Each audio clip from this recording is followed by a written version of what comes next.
want to deep dive into anything, can you please just kind of give a little bit of background on you and just kind of how you got to where you are and just a little bit of background on what you do? So my name is Anmol. I have a bachelor's, master's, and PhD in aerospace engineering. I have worked in multitude things related to focused on aerospace engineering, all the way starting from aircrafts, aircraft engines, and then focusing now towards plasma engines, which is basically a work that I did in my PhD for 5 years. I actually originally come from New Delhi, India. I got my bachelor's in India, and then I actually came to US in 2017 to get my master's. Following that, I did my PhD, and during my PhD, I realized that the technology that I'm building has a commercial impact, and that is the reason why I, along with my co-founder Vikas Soni, started this company called JivaJet. And I we recently gave a talk at Explore Mars that you guys saw. That was just like a synopsis of what we are planning to do, and I'm looking forward to talking more about that later.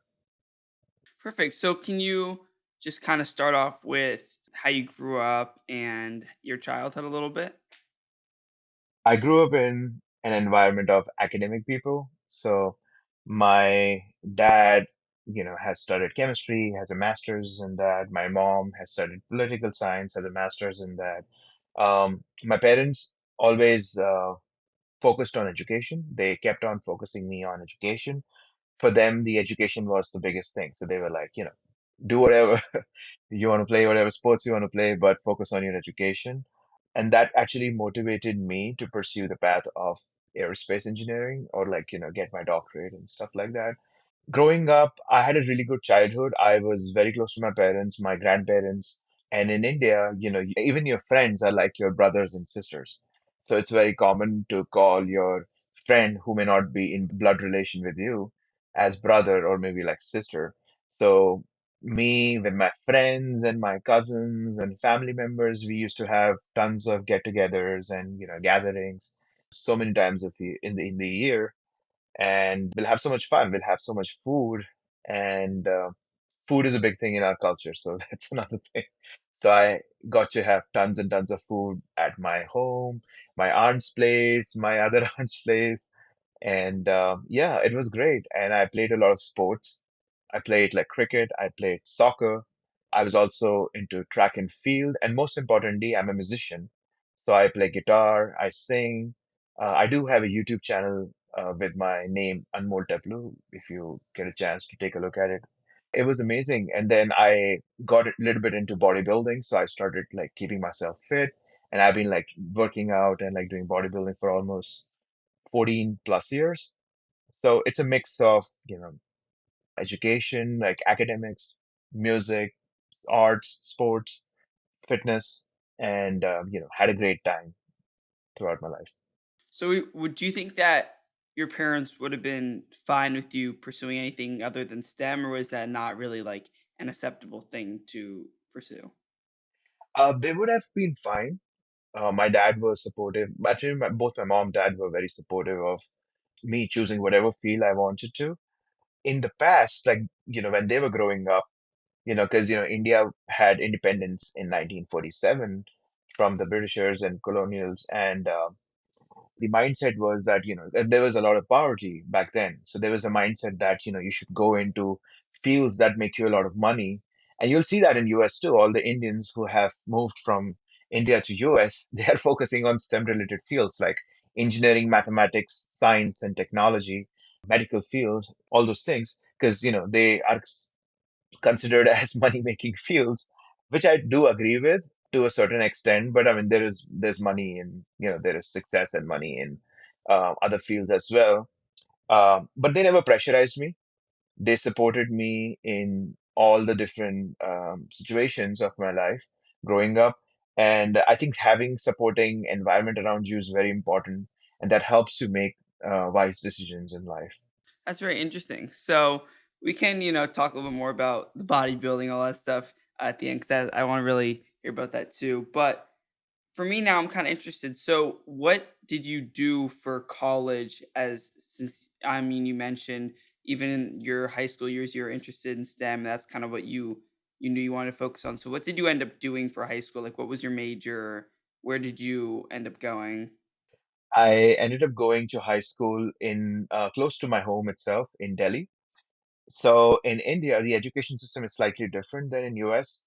So for over here, like as you still have, you have K-12 kind of like education system, right? Something similar. But in India, after you graduate from 10th grade, you have to make a choice between engineering, which is physics, chemistry, and math, medical field, which is physics, chemistry, and biology, and commerce, which is basically accounting, business studies, and things like that kind of courses that helps you get into like, if you want to do MBA or Bachelor's of Business Administration in future. And then you have arts where you can do like arts as in like history, political science, etc. if you want to study that or become a lawyer in the future. So it's kind of segregated like that. So when I finished my 10th grade, I did know that I wanted to do engineering. So the 11th and the 12th grade are the high school years before which you start to go to your undergrad college.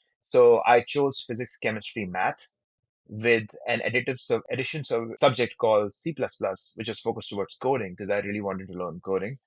So the courses that I studied were physics, chemistry, math, and we have competitive exams in India, like IIT, AIEEE, things like that. And these exams actually tell, and the scores are responsible for the kind of colleges you will get into. Or like if you want to get into top colleges like IITs, or if you want to get into top medical colleges, there is AIMS, etc. So there's extreme competitive environment in India, typically around the age of like, I would say 15 to 18 up to until you start to go to college, and obviously in the college too, then you are on your own. But it's extremely competitive. So there are so many people behind one single seat of the university. So it's highly competitive.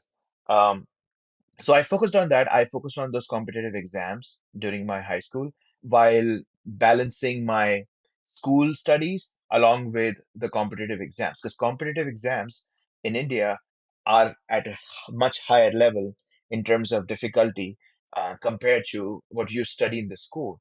Even though it's same physics, chemistry, math, but it's way more complicated and way more, mind-boggling compared to what you study in the school over there. So but if you prepare for competitive exams, for you like the school class and exams would be nothing. Like it'll be like a piece of cake. So that is what prepared us. And these competitive exams have questions in such a way that the preparation is in such a way that it develops your analytical skills. And those things actually are useful, especially in careers like engineering and medical and also business fields, because you have to use your analytical skills, as there is not just one solution to the problem.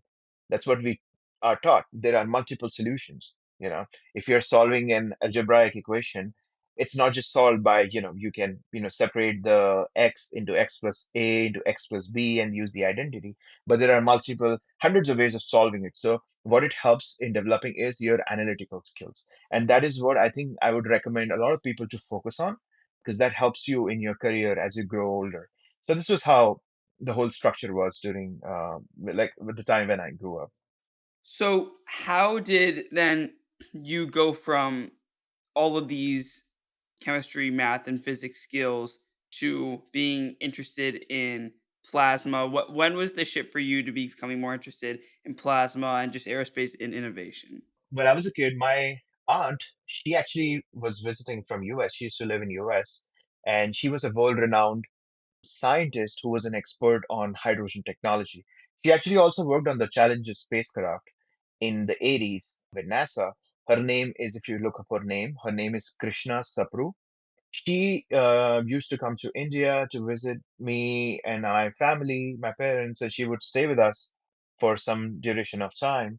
She was an extremely busy person, and she would sit with me for hours, and we would talk about space, science, research, time travel, all those mind-bending things that as a kid you would like to talk about. And I would be fascinated with what she would talk about. She would mention about space and NASA. She would mention about there might be life out there. She would mention about Mars and things like that. And that fascinated me. And I started getting interested more towards the space rather than just like mechanical engineering. So I focused on learning things like, I actually joined an astronomy club back when I was probably your age, and I realized that, this is something that I want to continue my life into this. And now the thing is that when you do astronomy, astronomy is different from aerospace. Astronomy is different, aerospace is different, and then you have astrophysics. These are three different things, but they all relate to space. But aerospace is kind of like a big umbrella, I would say, which encompasses everything under it. So aerospace has your space side separately, which is plasma engines that you mentioned, or satellites, spacecrafts, something beyond Earth's atmosphere. And then you have things within the Earth's atmosphere, which is called aeronautical engineering, that has things about gas turbine engines, like jet engines, jet aircrafts, missiles, missiles, and whatever we have on the ground, like piston engines, etc. So this was my motivation. So I pursued aerospace. I chose to study that for undergrad. In my undergrad, my focus was more towards gas turbine engines. So if you today ask me, okay, Anmol, here's your jet engine, can you tell me what each and every part is? I can definitely figure out most of it. I never had any idea about plasma engines because there is a course called propulsion that we are taught in our undergrad, and plasma propulsion or plasma physics is a very small part of that entire course in that semester.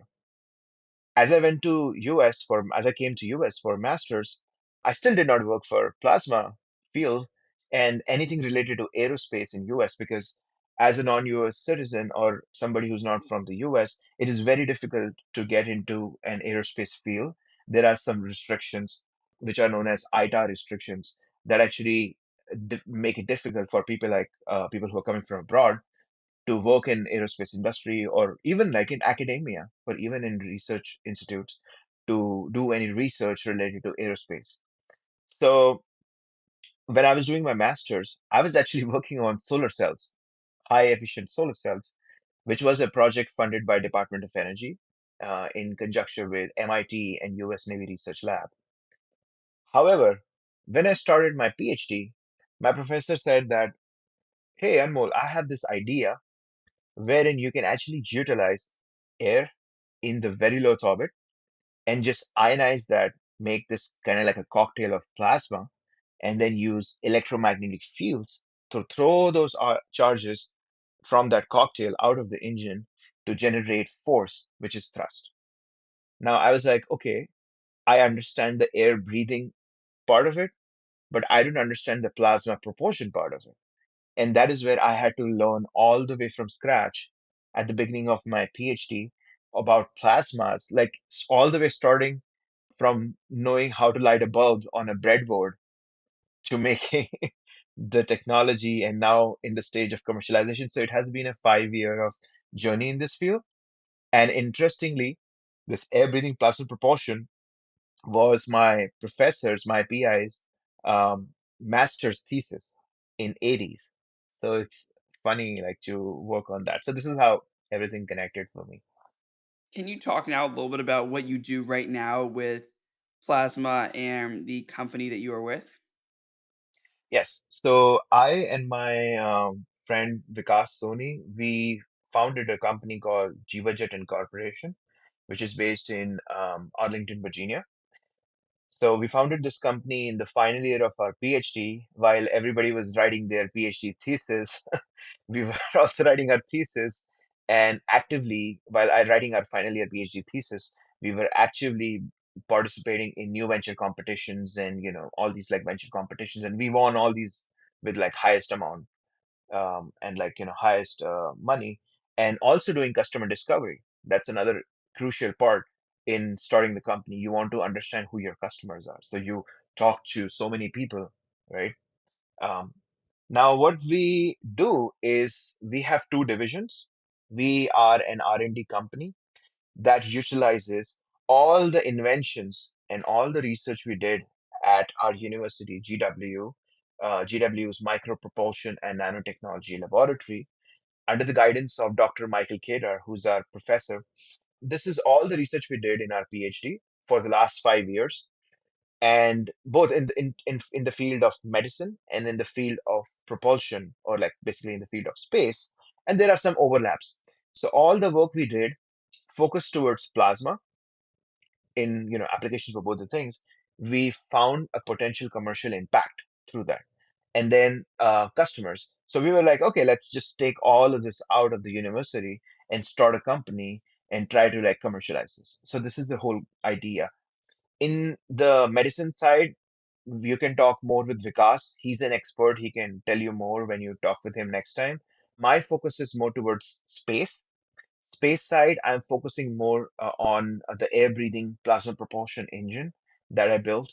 I'm the inventor of that technology along with my professor, and that's my PhD thesis and my work. So the goal is to utilize that technology and get a new capability that was not there before for satellites and spacecrafts orbiting, which were previously orbiting at altitude of 400 kilometers and above, maybe even geostationary altitude, which is 10,000 kilometers, and give those satellites this capability to get down to a much lower altitude, let's say 100 to 300 kilometers, or maybe even slightly lower than that, for multiple applications. Space up there is actually getting crowded with space debris, and especially Starlink has more than 6,000 satellites up there, and now Amazon's Kuiper is trying to send more satellites up there. The space in the low Earth orbit and then higher altitude is actually getting crowded, and there is this thing called Kessler syndrome, whereas we are going to keep sending satellites up there up until we won't have enough space to put anything up there. Now, the thing is, if you have all of this junk up there, which is useless, you will need to find a way to capture that and deorbit that so you can clean it, which again is millions to billions of dollars of cost. The satellites, which will have these small plasma engines in them, will carry a fuel tank with that, and the fuel tank will finish. And then you can say, okay, I will do refueling. Yeah, that's a viable option. But then again, that thing itself is millions of dollars of work. So space debris is another growing threat up there, right? Maybe not now, 5 years down the road, maybe, yeah, maybe 10 years down the road, it will become a big thing. So we need to be careful about that. So what I did was with this technology, I opened a new frontier or a new altitude in which these satellites are going to orbit around the Earth and get and will be maintained with my engine. What will happen is these are the altitudes where you have some air, like fragments of air or like significant amount of air that can be sucked into the engine. And this engine is inside the satellite. It will be sucked into the engine. It will be ionized. So in chemistry, there is this reaction called ionization, wherein you are stripping an electron from an outermost shell of an atom and forming ions. And this is like an avalanche process. It forms this cocktail of positive charges, electrons, negative charges. And because they are charges or ions, you can use electromagnetic fields to accelerate those charges outside of the thruster or the engine and then produce thrust to maintain those satellites in the orbit. So your propellant, in this case, is air, but your propellant is also causing the drag in your spacecraft. So you need to make sure that you generate enough thrust that you are able to maintain your satellite or spacecraft up there while actively counteracting drag. Now, let's say your satellite goes out of control. Something goes bad, some wiring goes bad. You just turn off your thruster, or you just, even if you don't turn it off, let's say you don't operate it, it will naturally deorbit within a couple of minutes because of the atmosphere drag in that altitude because of air presence. That is the idea. So you are not going to have issues of space debris because it will naturally deorbit in a couple of minutes because that altitude range is called a self-cleaning orbit. So, how long did it take you to formulate this idea? This idea has been going around since 60s. There was a couple of approaches of these towards these ideas, but in my case, what I did was I focused on something that was missing in the literature. So there were a couple of researchers when I entered this field. This was 2019. there was a lot of backlash. There were people I met at conferences, they would like laugh at me and say, oh, this won't happen, this won't work, nobody will pay for this, and things like that. For me, I started with, like I said, something in the literature was missing, and that was in these engines, people did not study ionization effect or the ionization reactions in depth. So I started with doing that. I built my first paper, first research paper that I published. If you look up my name on Google Scholar, you will find all my papers with that. Um, the paper was a purely simulation-based paper, and I showed that we can actually improve the ionization inside an air-breathing ion engine, like taking like a notional satellite in geometry, and we can actually produce thrust way greater than drag in altitudes as low as 80 and 90 kilometers, which nobody has worked on. So I'm the first one to do that in the world. So everybody who's focusing in this field is aiming for much higher altitude, beyond 150 kilometers and 200 kilometers. And at that point of time, you will need something kind of something like a collimator or like a cone in front of your thruster, which will compress the incoming air because the particle density or the density of air in those altitude is very low compared to 80-kilometer altitude or 100-kilometer altitude. So they will need this thing called compressor, which will additionally add more drag. And now you're adding another component, which is basically more complicated to make, and then it's going to add additional drag. So even if you produce 10 newtons of thrust, you will still not be able to counteract the overall drag because the drag has now increased. This is why we focused on much lower altitude, where you have, even though the drag is high, you don't need a collimator or a cone. You can just use something like a high speed inlet without slowing the gas, and then make a plasma and produce thrust from that. So I think it's really interesting that you're able just to find like the sweet spot for your design. So I'd like to ask now, how would you say, can you give your opinion, perspective on being, doing entrepreneurship and being kind of at the top of a company where you're always trying to work to make it better? So can you just give your perspective on how that experience is? For me, even though I come from a business family, I always felt that I would never do anything related to business. I would just go into, masters and PhD, become scientist, work in research lab, or like, join maybe Lockheed or something. After seeing the commercial impact, that bulb, it lights up. And then you're like, oh, okay, there is definitely something that I can make a lot of money of. But not just that, but it can create a lot of impact. And my mindset since growing up is that I want to do something that will create a huge impact in this field and inspire people. I love to inspire people. I have tried to inspire kids and like people of my age around me. They keep asking me for career advice and guidance and things like that. I love inspiring people, and I want to do something that will be impactful, that people would like try to, you know, get motivation from and do maybe even and maybe do way more better than I did the same thing, let's say. So I love to do something that would be impactful. So what I realized was that after seeing that there's a commercial application and seeing that there will be a big impact in this field, I decided with my colleague Vikas that let's take this out into the market. So while we were doing our PhDs, like I said, we were trying to do different venture competitions, and we realized that because when you do venture competitions, like let's say new venture competition at GW, you have these mentors who will try to refine your pitch, who will try to help you.